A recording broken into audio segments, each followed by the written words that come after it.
Bem-vindos, bem-vindas ao Fonte Fértil. Hoje a gente tem um tema muito relevante, muito especial. Vamos falar sobre o Setembro Amarelo.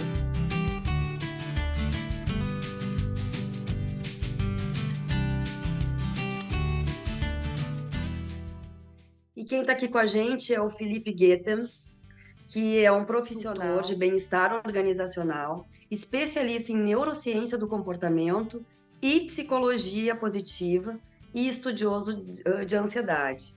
Ele fez um documentário sobre ansiedade chamado Vida Mais Leve. Felipe, seja muito bem-vindo ao Fonte Fértil. Muito obrigado pelo convite, Cleane. Muito honrado de estar aqui contigo, falando sobre esse tema que é tão relevante, que é o Setembro Amarelo. Eu é que agradeço pela tua participação. Com certeza vai ser uma conversa bem interessante. Mas então tá, para a gente começar a falar sobre isso, né? Conta pra gente um pouco aqui, o que te levou a fazer esse documentário que se chama Vida Mais Leve e que aborda um tema tão comum entre nós, entre a humanidade, que é a ansiedade?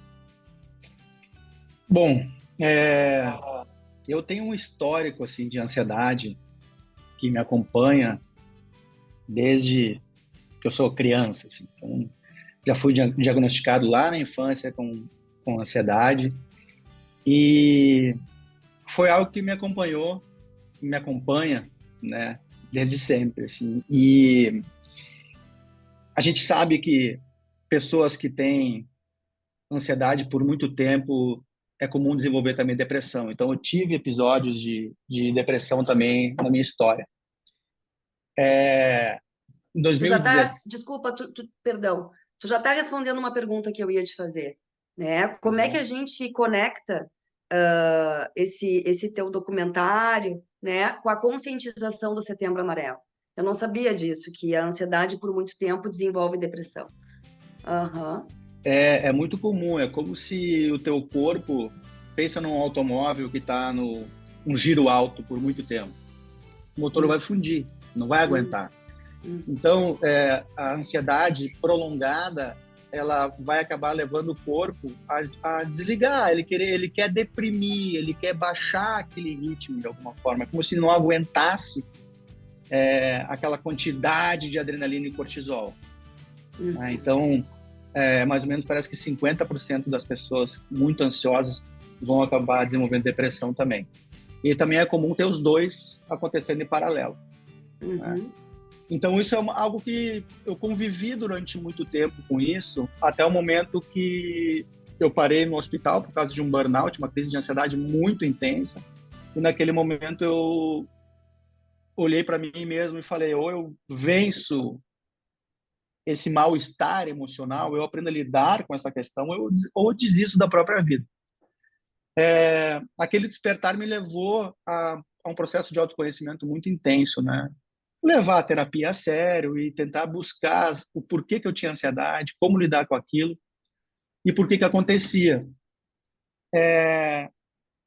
Alguns anos depois desse episódio, eu já estava, então, passando por esse processo de desenvolvimento, de autoconsciência. Eu olhei para minha vida, assim, totalmente transformada em todos os aspectos emocionais, nas minhas relações, no meu trabalho, tudo indo muito bem. E eu pensei, eu preciso dividir isso com as pessoas, porque tem tanta gente sofrendo com ansiedade e depressão e existe saída. Comecei a escrever um blog chamado Vida Você é Minha. Nesse blog eu falava sobre essa experiência e eu comecei a ser chamado para falar sobre o tema. Quando eu comecei, então, a receber convites para palestras, eu resolvi me instrumentalizar e buscar, então, formações na área. Fui buscar as pós-graduações, certificações, formações. E aí, inclusive, meu trabalho, que eu tinha uma consultoria de marketing, foi se tornando naturalmente uma consultoria de bem-estar organizacional, né, para ajudar as organizações a serem locais de desenvolvimento humano, não de adoecimento humano. E o documentário veio como um reflexo disso tudo, né? Uma pessoa viu uma palestra minha, era um produtor de cinema e me convidou para a gente fazer esse projeto, fizemos. está na Amazon Prime hoje e estamos aí trabalhando para fazer já a segunda edição. E Tem, eu tem, fiz esse documentário chamando pessoas que me impactaram de alguma forma na minha trajetória e na minha caminhada para lidar melhor com a ansiedade. Então, eu é, tenho um carinho muito grande por todos que estão ali no documentário. é um documentário muito bonito. Quem não assistiu ainda, vale muito a pena assistir. Tem uma fotografia linda, um tema super interessante. E quem nunca na vida teve episódios de ansiedade, alguns mais leves e outros que talvez desencadeiem ou desencadearam, né, a depressão. E aí tu pode já falar pra gente um pouco assim, o que que é ansiedade, Felipe? Dentro disso tudo que tu viveu e que tu estudou. Primeiro aspecto, Cleane, que a gente tem que analisar e observar é que está se demonizando a ansiedade. Hum, É como se a ansiedade fosse uma doença. Só que dizer que a ansiedade é uma doença é a mesma coisa que dizer que medo, que tristeza, que alegria, que raiva é uma doença, porque a ansiedade é medo, né? Então, é uma emoção necessária, é uma emoção importante, e ela se torna uma doença quando ela começa a ser disfuncional, quando ela começa a ser generalizada, quando começa a trazer prejuízo para a vida desse indivíduo. Aí sim a gente pode tratar como doença, mas a ansiedade em si é algo natural e importante para o indivíduo. E ainda olhando para isso, né? Quando que a ansiedade começa a não ser positiva? Como tu mesmo falou, né? A ansiedade, um pouco de ansiedade é importante que faz a gente se mover para algum lugar. Mas qual é o sinal assim de alerta, Felipe? Pode trazer isso? O que eu gosto de falar quando me fazem essa pergunta, Cleia, a gente tem que entender de fato assim qual é a raiz da ansiedade, né? Então, a ansiedade ela sempre vai ser fruto de uma visão distorcida que eu tenho de mim mesmo frente aos meus desafios, né? Então, quando eu estou vivendo um momento da minha vida onde eu estou sendo muito demandado e eu não acredito nos recursos que eu tenho, essa ansiedade vai ser crescente e pode nos levar a travar, a, a não ter um cotidiano saudável, né? Ter um dia a dia sobrecarregado, mas na maioria das vezes é uma visão distorcida. Aquilo não é real. Quando a gente vai olhar do ponto de vista técnico, o transtorno de ansiedade, o indivíduo ele tem uma visão distorcida, ele tem uma visão catastrófica dos eventos que vão acontecer e tem uma visão de túnel. Ele está vendo as coisas só daquela forma. Não consegue ter um olhar mais ampliado para ver outras alternativas e ver que superestimar os problemas e os desafios não é real, né? Eu estou vendo, estou fantasiando e ao mesmo tempo olhar para si mesmo e para os seus recursos de uma forma mais apreciativa. Será que eu já não tenho os recursos para lidar com isso? Né? Ou o que eu preciso aprender para lidar com isso? Muito Não sei se fez interessante. sentido para ti. Total sentido. Eu vou te contar daqui a pouco, vou contar para vocês daqui a pouco algo que eu vivi e eu já quero puxar dentro desse tema, já que tu trabalha com bem-estar organizacional. Como é que tu enxerga assim as organizações atentas a esse tema? Ansiedade, burnout, promoção de bem-estar organizacional. Fala um pouco da tua experiência, assim, Felipe, atualmente. Eu acho que a gente precisa ter um olhar mais atento para o ser humano dentro das organizações, né? A gente vê aí, a partir da década de 70, com um, uma fala, vamos pensar na fala do Friedman, né? Quando ele, prêmio Nobel de Economia, as empresas existem para dar lucro. Né? A gente vê um esgaçamento do tecido social a partir de uma competição muito grande e de uma cobrança muito grande por resultado dentro das organizações, se esquecendo totalmente o lado humano. Não é à toa que o burnout é considerado doença há pouco tempo e é associado ao trabalho. E a pessoa só chega ao burnout porque ela passou por ansiedade, porque ela passou por estresse. Então, o burnout é um esgotamento proveniente de um processo longo de ansiedade, de estresse dentro da organização. Isso está relacionado ao trabalho. Então, eu vejo que existe uma necessidade das organizações terem esse olhar Claro que é importante o resultado, é importante o lucro, mas o preço que está se pagando do ponto de vista social hoje é muito grande. São 38 suicídios por dia no Brasil. Claro que nem todos estão associados ao trabalho, mas o burnout, a ansiedade, a depressão estão muito associados a isso. E ter um olhar mais de maior cuidado tem que ser um pilar estratégico nas organizações. Porque falar sobre isso abertamente é que eu acho que é um dos princípios da cura, né? O que eu quero compartilhar aqui, que eu nunca falei para ninguém, eu acho, só para o meu terapeuta na época. Quando eu fui promovida, isso há muito tempo atrás, no meu primeiro cargo de gestão, eu entrei em depressão. Eu precisei pedir uma pausa. Eu já tinha aquela posição informalmente, tá? E eu estava passando por uma fase de total independização minha, de morar sozinha, né, de ser totalmente independente. Aí veio aquela responsabilidade. Eu não tive coragem de dizer que eu estava deprimida. Eu só comia e dormia. Eu não tinha força para me levantar. E claro, eu estava tendo acompanhamento, estava indo na terapia e aquilo veio. E aí o que tu falou há pouco, para mim, foi perfeito. E aí eu tinha um problema grande de baixa autoestima, né? Porque aquele era um desafio enorme. Eu me colocando na vida em todos os sentidos e ainda vem aquela responsabilidade externa. Meu gestor, se ouvisse, meu ex-gestor na época, e eu acho que ele vai lembrar desse episódio, assim, eu lembro que eu engordei, eu lembro que eu tava com uma energia super baixa, e eu precisei tomar um fôlego, olhar para isso, entender onde é que estava o medo, né? E ir adiante. Então, eu acho que talvez as organizações tenham aí um chamado importante, né, de observar esses sinais para poder contribuir e fazer com que as pessoas performem da maneira mais saudável possível. E a maneira saudável é que vai trazer o maior resultado, certo? É. E falar sobre isso, Cleane, é falar sobre engajamento. O engajamento no trabalho, primeiro que ele é um construto de felicidade. O colaborador engajado, necessariamente, ele tem que estar orgulhoso, ele tem que estar se divertindo e ele tem que estar feliz. Esse é um dos, tecnicamente falando, o engajado está feliz.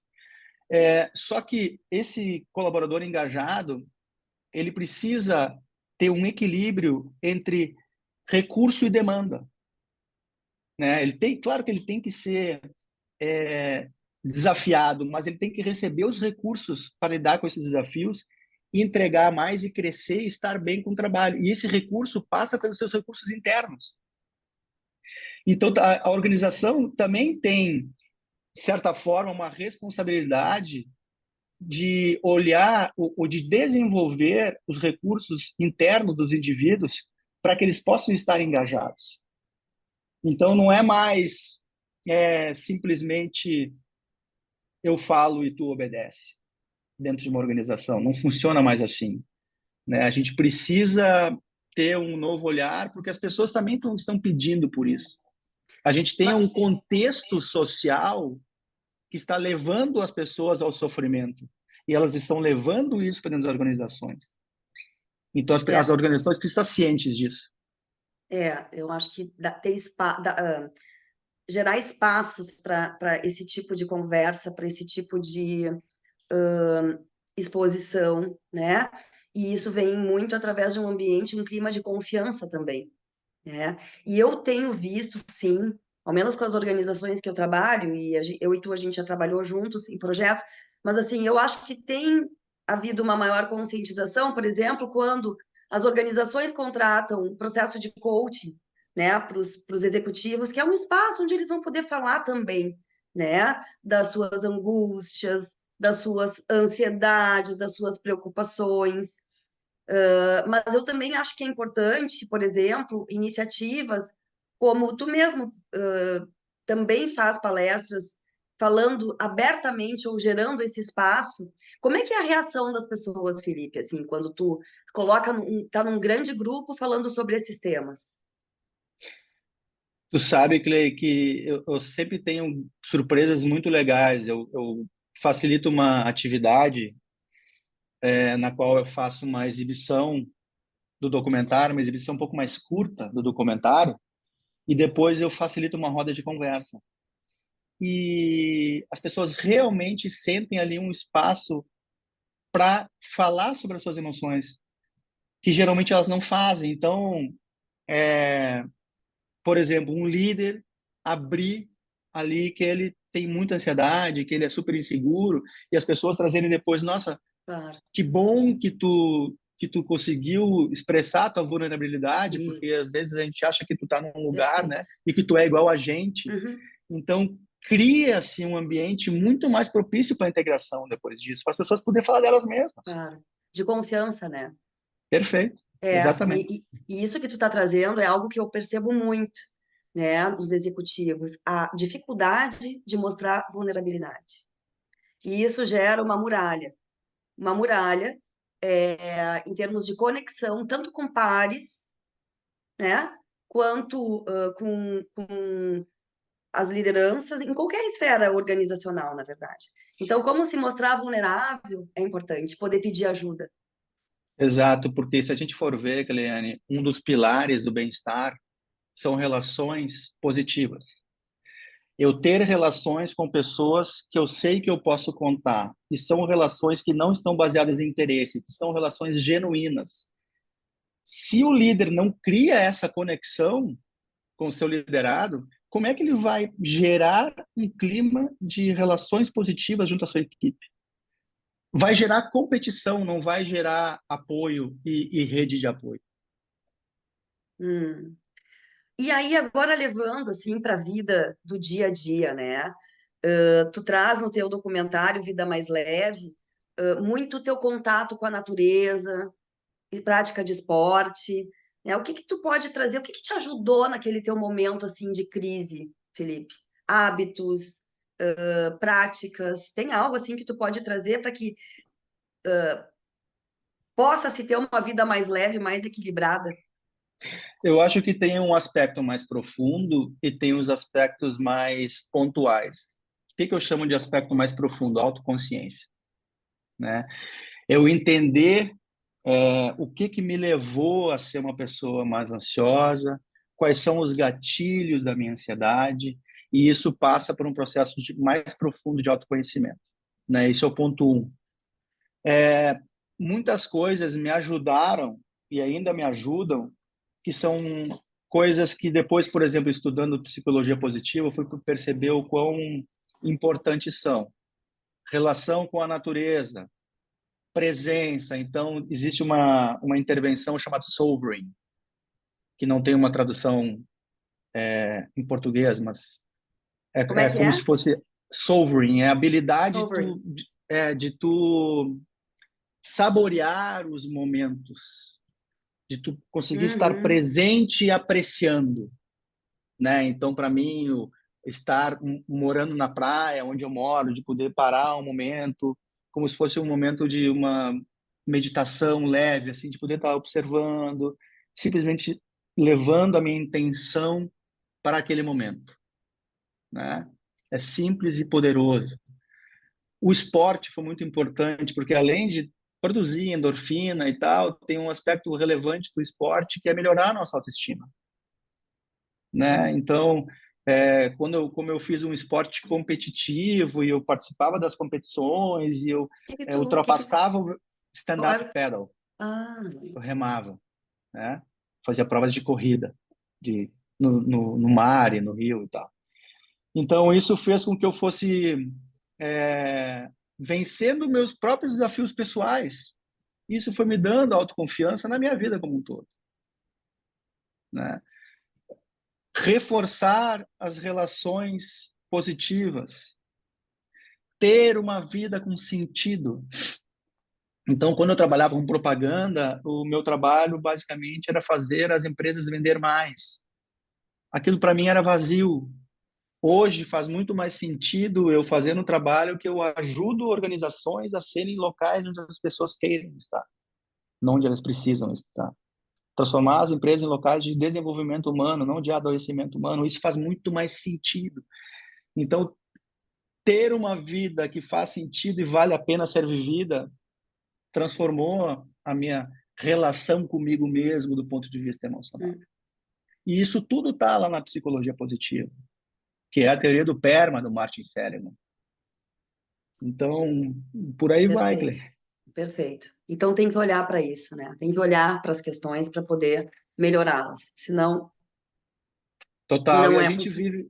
a gente vive numa sociedade hoje que a gente não está olhando para a gente, tentando entender quem a gente é, como é que a gente, quem a gente gostaria de ser, né? É um automático e um momento que eu estou estressado, angustiado, eu vou para a tela do telefone buscando um pico de dopamina, em vez de parar, em vez de buscar uma terapia, em vez de olhar para mim de alguma forma. Ah, ao menos perceber o que que eu sinto na maior parte do tempo, né? Isso já traz possibilidades, abrem possibilidades de ação, que não seja ficar nas redes sociais, Por- que não seja ocupar a mente e não voltar para dentro. É Muito, muito legal. aquilo que a gente aprendeu, né, Cleia? Eu sei que tu conhece essa frase também, que existe uma grande diferença entre a emoção nos ter e a gente ter a emoção. Eu só vou ter a capacidade de ter a emoção a partir do momento que eu conseguir observá-la, que eu conseguir aceitá-la, E dar nome a né? ela. Perfeito.